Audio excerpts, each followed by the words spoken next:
Howdy, and welcome to another episode of Untold Tales from This Side of Nowhere. As you may have guessed, I am your host, Connor Jones, and this is Untold Tales from This Side of Nowhere. If you didn't plan on listening to the podcast, what a happy coincidence. And if you are a return listener, welcome back. Today our show is sponsored by Basin Pharmacy. Basin Pharmacy is located in Basin, Wyoming. Basin Pharmacy is your hometown pharmacy, as well as your source for over-the-counter medicine, vitamins, and supplements. They also carry office supplies, Russell Stover chocolates, and greeting cards. You can stop in Monday through Friday from 9 a.m. to 6 p.m. and Saturdays from 9 a.m. to noon. We're also sponsored by the Wyoming Welcome Program. The Wyoming Welcome Program distributes baskets filled with coupons, advertisements, and gift certificates for businesses here in Park County. These baskets are given to new move-ins and people who have recently come to the Cody and Powell area. If you're interested in being included in one of their baskets, then feel free to shoot them an email at HaleyJ@wyomingwelcome.com. That's HALEYJ at wyomingwelcome.com. And now, the podcast. Well, snow has officially come to northwestern Wyoming, and it looks like fall is going to end after all. The deer hunters are out in force. I've got plenty of buddies who have been out deer hunting, and I've elected not to this year since our freezer is totally full of elk. And if I get a deer, we'll probably have to buy another freezer. So at this point, I'm done hunting for the year. With the colder weather, the elk fire has been extinguished, and there's lots of good news. So if you are deer hunting this season, good luck to you. Hope you are safe and have an enjoyable time, make lots of great memories in the outdoors. Today, I'm going to be talking a little bit about warmer weather, an experience that Al had during his work for the weed and pest during the summer months. And it revolves around one of my most favorite campgrounds on earth, and that is the Lodge Campground and Archeological site. If you've never been out there, it's past Manderson, Wyoming. It's a beautiful place, and the petroglyphs there are pretty cool. And there's a nice visitor center, and you can hike. There's fishing, camping, obviously, recreational vehicle trails. Just a really cool place. So I highly recommend it if you're looking for a place to go when it's warmer, though I have heard there's cross-country skiing during the winter. But Medicine Lodge Campground, awesome place. So today's story is called Close Encounters of the Second Kind at Medicine Lodge. They say people have lived here at Medicine Lodge for more than 10,000 years, I said, flipping through the brochure I had picked up at the visitor center. I wonder what made them choose this spot in particular. Probably the great fishing, Lionel grunted. I grinned. If the fishing is good enough, I'd stick around for 10,000 years. It could just be how pretty it is here, Jackson added. This has got to be one of the most gorgeous places we've worked this summer. Agreed, said my cousin Coulter, emerging from the restroom that stood in the parking lot. It is pretty here, and this has got to be the cleanest outhouse I have ever seen. Even smells good. The four of us stopped for a moment and took in the lush green grass of the Medicine Lodge Campground with its pictograph-covered sandstone cliffs and verdant trees. Birds chirped, and the smell of food cooking over a campfire wafted on the breeze. Though there were several people occupying campsites, the campground never felt crowded, and the people we encountered were always friendly. Lionel, Jackson, Coulter, and I had been tasked with spraying noxious weeds at the campground and further up Medicine Lodge Creek for the Wyoming Game and Fish Department. The Medicine Lodge Campground is one of 12 state parks in Wyoming, and it is definitely one of the most popular. It's no surprise either, because the place is a regular paradise. Throughout the summer, our crew had sprayed weeds in various parts of northern Bighorn County, but Medicine Lodge Campground and the nearby canyon were two of my favorite spots to work. We had arrived early that morning, and after a quick stop at the bathroom and a peek in the visitor center, we began filling up our backpack sprayers. "It's nice to have running water," Lionel said, around the stick of jerky hanging from his mouth. He sported a ball cap and sunglasses, which he was wearing on top of a blonde crew cut. He was in his early 20s, as were Jackson and my cousin Coulter. All three had been great to work with, and I had been impressed with how they hiked with 4 gallons of water strapped to their backs, wearing gloves and white disposable coveralls, without complaint, day after day throughout the summer. "Sure is," I agreed. "It beats trying to dip water out of Grouse Creek." "How far will we go up the canyon?" Coulter asked. Even though he was my younger cousin, he towered over me and was powerfully built. It's no wonder I had been happy when he signed on to the crew. "Not far," I assured him. "The trail starts just on the other side of the campground." We finished mixing our spray tanks and piled onto the side-by-side we used to cover long distance where we couldn't get the pickup. Before pulling out of the main parking lot, I glanced back over at the pictographs on the rock wall. To the modern eye, the carvings and paintings seemed almost otherworldly, with humanoid forms whose large bodies and heads sprouting appendages and horns looked nothing like any person I had ever met. In spite of myself, a shiver ran down my spine, and I gave myself a little shake and exhaled sharply. Coming back to reality, I turned the key and fired up the side-by-side's engine. "All right," I grunted. "Let's go find some weeds." We rolled across the bridge over Medicine Lodge Creek and past the pavilion for group gatherings. Children chased each other around the playground, and sprinklers spewed water out over the grass. We buzzed down the dirt road that cut through the campsites and trees, the breeze pushing my wide-brimmed leather hat back. At the edge of the campground, we came upon the towering Ship Rock, a formation that splits the dry fork of Medicine Lodge Creek from Medicine Lodge Creek itself. "What the?" I muttered, allowing the side-by-side to roll to a stop in front of what should have been the open path to the road up Dry Medicine. "What is this?" I grumbled. Across the entrance, a large orange and white stripe barrier had been placed, with a "Road Closed" sign. "Looks like the road is closed," Jackson said from his spot hanging from the side-by-side. The sun, which had now risen above the cliffs, glinted off his sunglasses, and he shifted his grip on the cab frame. The side-by-side wasn't really designed to hold 4 grown men, especially when 3 of them were 6 foot or taller, and both Lionel and Jackson had been hanging off the sides as we drove. Our sprayers were wedged in the bed of the side-by-side, and with every bump in the road, the water inside of them sloshed back and forth. "Maybe we can go ask why at the visitor center," Coulter suggested, from where he was wedged in beside me on the little bench seat. "Do you think the closure applies to us? We're contracted by Game and Fish." "I don't know," I said. "Let's go check, though." Feeling exasperated, I turned back toward the campground and sped off toward the visitor center.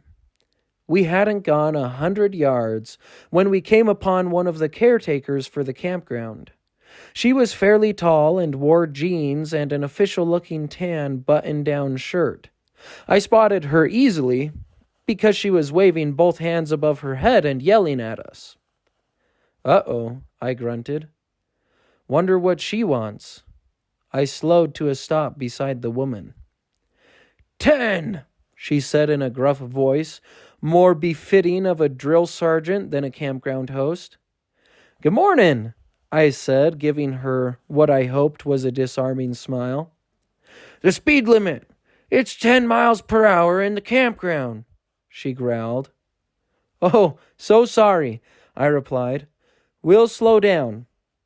With a superficial shift in demeanor, she plastered a smile on her face and said, "Thank you," in a saccharine voice. "What are you gentlemen up to anyway? You look like you're managing a biohazard event." "Oh, we're here to control the noxious weeds. We're subcontracted by the Bighorn County Weed and Pest to treat this campground for game and fish." "I see," she said, the smile remaining rigidly on her face like a tutu on a hippo. I considered asking her about the road closure, but wondered if we might have better luck with someone at the visitor center. "Thanks so much," I said and pulled away. "Have a good day," she said, then turned to continue walking. Now I crawled along the path, wary of encountering any more of the campground hosts. "Well, she takes her job seriously," Jackson observed, pulling his wide-brimmed red, white, and blue hat down on his head. "Yeah, she's a little too intense," I agreed. Back at the visitor center, it took a moment for my eyes to adjust after being outside in the bright sunlight. Squinting a bit, I looked around and spotted an aging woman wearing the same tan shirt the other campground staff member had been wearing.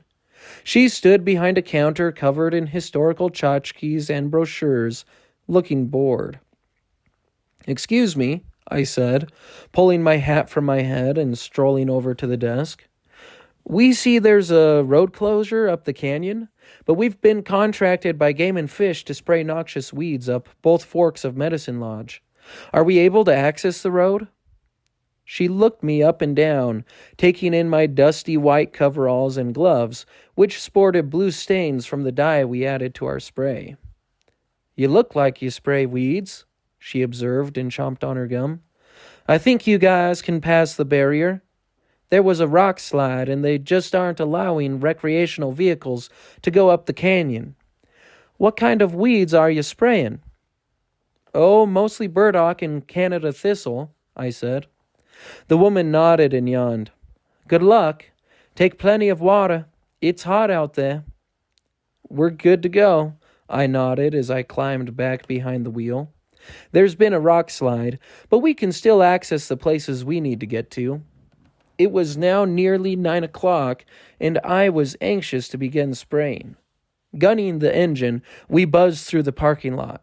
I drove through the campground at the mandated 10 miles per hour, and when we reached the barrier, I drove around it.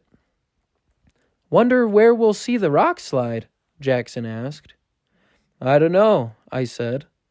As we continued driving up the dry medicine drainage, I kept an eye out for the place where we would cross the ridge to look for weeds by the creek itself. We drove about a half-mile before I spotted the place. "What's the plan?" Lionel asked. "Coulter and I will hike over the ridge and spray around the creek. How about you and Jackson take the side-by-side up this road and spray over here? We're looking for burdock and Canada thistle. Let's meet back here about lunchtime." Jackson and Lionel nodded, and Coulter and I got out. "What about the rock slide?" Jackson asked. "If you can't go down the road any further, I guess that's as far as we'll make it this year," I shrugged. The hike over the ridge was a doozy, especially with a 40-pound pack of spray on our backs. From the top of the ridge, we could see down into Dry Medicine Lodge behind us, and in front of us, Medicine Lodge Creek threaded its way along the bottom of a lush canyon. "Well, that's a view that's worth the hike," Coulter panted. "That's for sure," I gasped through my own heavy breathing. We clambered down towards the creek and found quite a few weeds in the bottom. When the sun was high in the sky, we made the long trek back over the ridge to meet up with the two other guys. Standing on the side of the dusty dirt road on the dry Medicine Lodge side, Coulter and I stood and watched as Lionel and Jackson roared up on the side-by-side. "How'd it go?" I asked, unstrapping my empty backpack sprayer and placing it in the back of the side-by-side. Coulter did the same, and we took our places hanging off the sides of the little off-road vehicle. "Good," Jackson said. "We found a bunch of whitetop." "Yeah, we made it all the way to where the game and fish property ends," Lionel nodded, chewing on a piece of grass.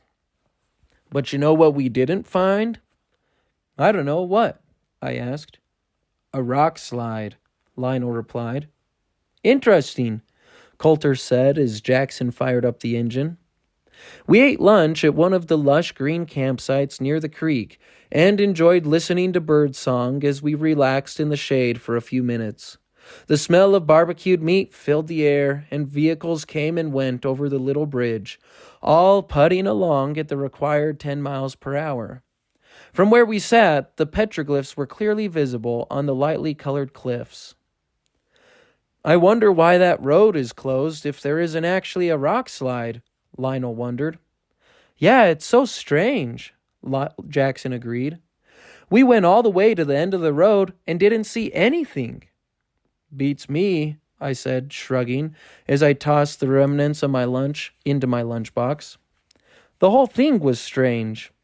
Why would the camp hosts lie about the rock slide? What other reason could there be for keeping people from driving up that road? Maybe they weren't lying. Maybe they were just saying what they had been told. After lunch, we were filling our packs from the spigot in the parking lot near the horse paddocks when a black pickup with a side-by-side on a utility trailer behind it pulled up to the cinder block building housing the restrooms. "Hey, check this out," Coulter said. "Who are those guys?" As we watched, two men with dark sunglasses and military haircuts, dressed in olive green button-down shirts and matching pants, climbed out. I couldn't help but notice the license plates labeled U.S. Government glinting in the afternoon sun. One of the men stretched while his partner went into the bathroom. I put the lid back on my sprayer and heaved it onto my back. Coulter was pouring blue dye into his own backpack when the first man emerged from the bathroom. "Dang, that's got to be the cleanest outhouse I've ever seen," he exclaimed. "Even smells good in there." "Really?" the other man said. He went over to where his partner was holding the door open and stuck his head in. "Whoever they are, they appreciate a clean restroom," Lionel observed. "Most G-men do," Jackson nodded. "Check out those government plates." Their bathroom inspection complete, the two men unloaded the side-by-side and climbed aboard. The driver fired up the engine and they sped off. "I bet you $20 those two are headed for that closed road," Coulter said. Suddenly, I stopped dead in my tracks. "You guys! What if they've closed the road because they're hiding something? This could be like Area 51 down in Roswell, New Mexico." "You mean like aliens or something?" Jackson asked, a grin spreading across his face. Now I was grinning too. "Yeah, maybe they've just told everyone, even the camp hosts, that there's a rock slide to keep them from disturbing the site. Those two G-men must be going to inspect the crash site."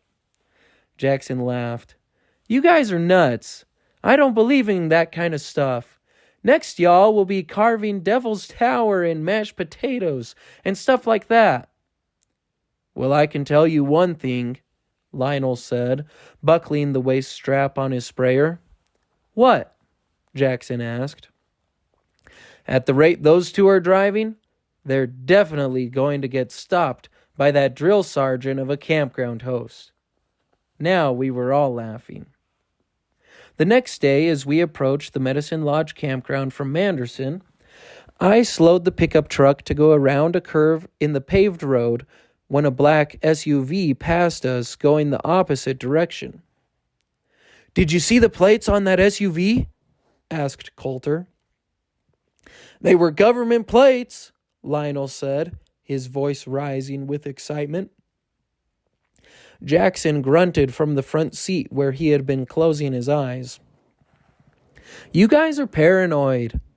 There aren't any aliens up Medicine Lodge. Besides, it's still too early in the morning for conspiracy theories. I bet those guys found the remains of what they think could be an alien spacecraft yesterday, and today they brought in another team to confirm," I mused from the driver's seat. "Look, look, look!"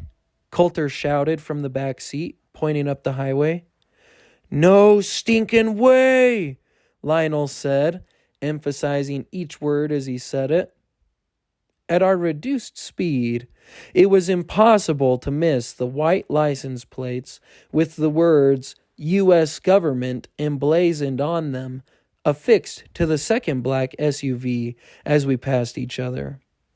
"That's two!"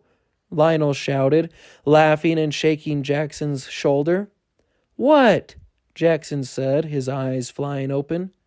"Two dark SUVs with government tags," Lionel said. "There's another one," Coulter blurted out. "And another one," I yelled.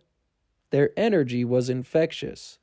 "Holy smokes," Jackson breathed, as no less than 4 more black SUVs with tinted windows and the familiar government plates drove past the sign announcing the Medicine Lodge Campground and State Park ahead of us.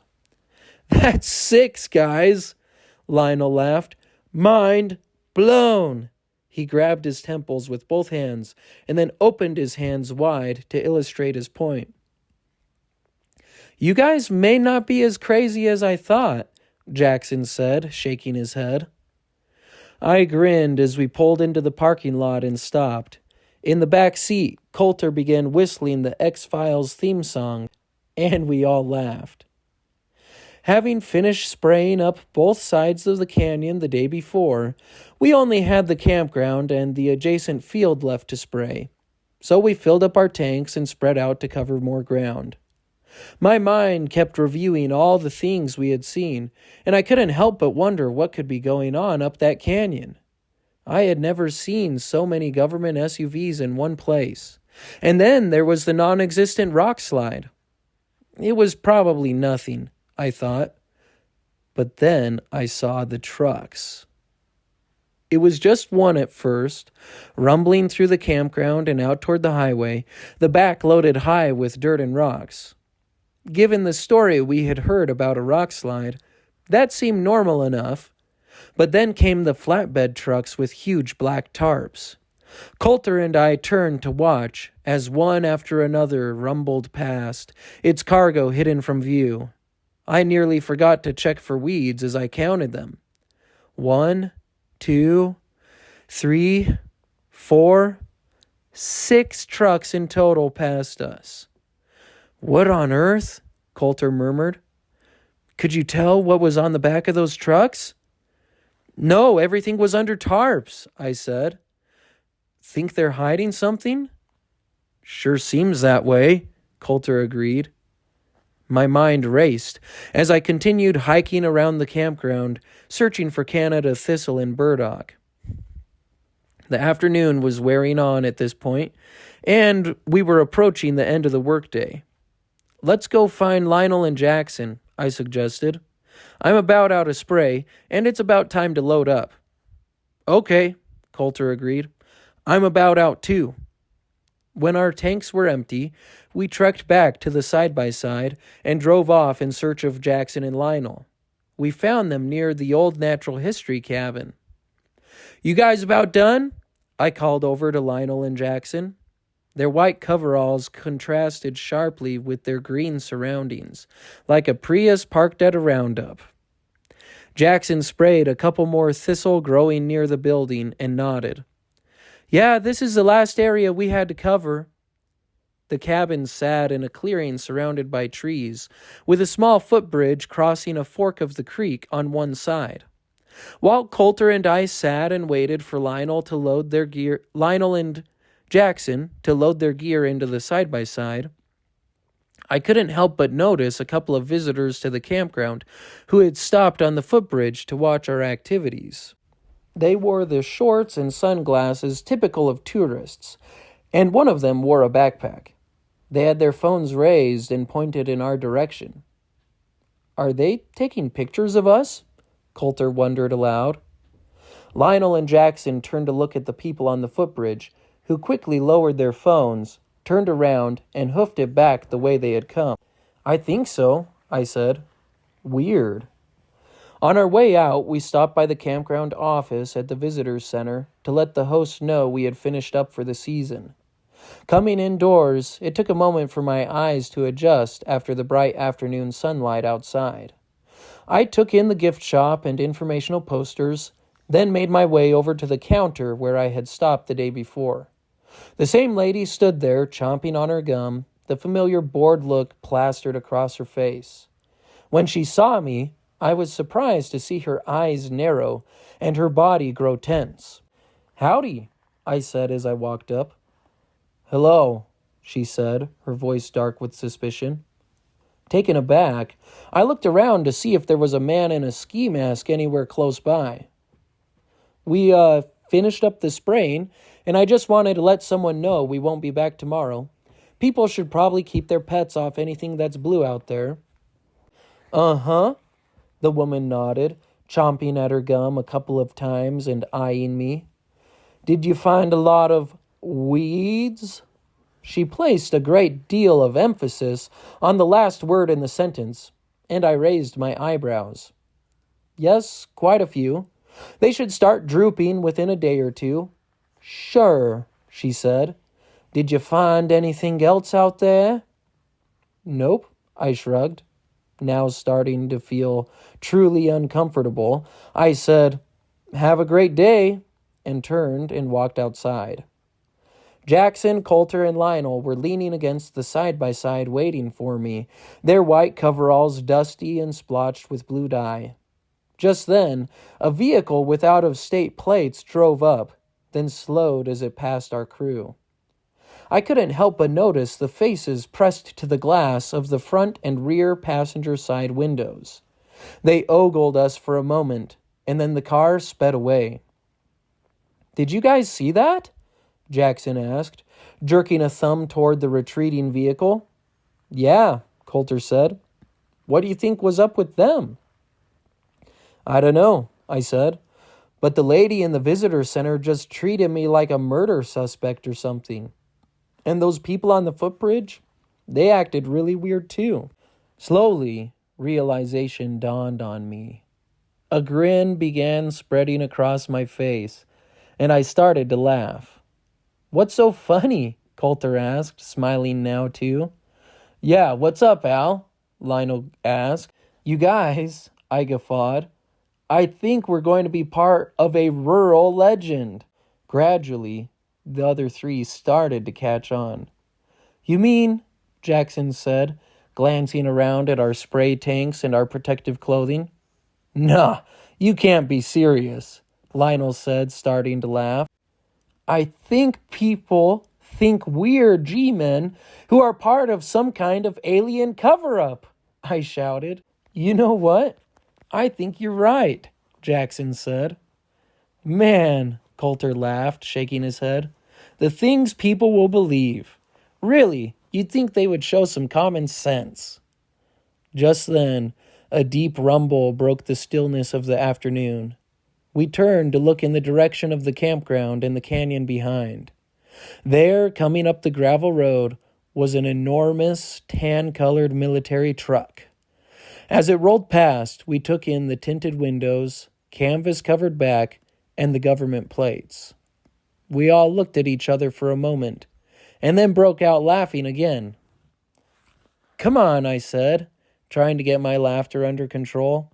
"Let's head home." I guess we'll never know what happened at the Medicine Lodge Campground last summer, But I can't help but laugh every time. I think there's a tourist out there who returned home and told his family about all the strange stuff they saw in Wyoming. And I just hope, they're sharing a picture of 4 Wyoming weed and pest workers dressed in blue-stained white coveralls and wondering how the tanks of blue liquid they're carrying could be connected to the alien invasion at Medicine Lodge Campground and Archeological Site. Well, there you have it. Another untold tale from this side of nowhere. Yeah, I hope that some of my buddies from Weed and Pest will listen to this one. I know it's not exactly the way things shook out this summer, but hopefully they'll get a chuckle out of it, and anyone else who has sprayed weeds for Weed and Pest can probably laugh a bit too. Anyways, if you have any experiences seeing aliens of any of the 3 kinds of encounters, you can let me know by responding to my Facebook post when this episode drops, or by shooting me an email at untoldtalesthepodcast@gmail.com. Thanks so much for listening, and as always, this has been another Untold Tale from this side of nowhere, where we work twice as hard for half as much and still find time for the important things, like fishing. See you next time, folks.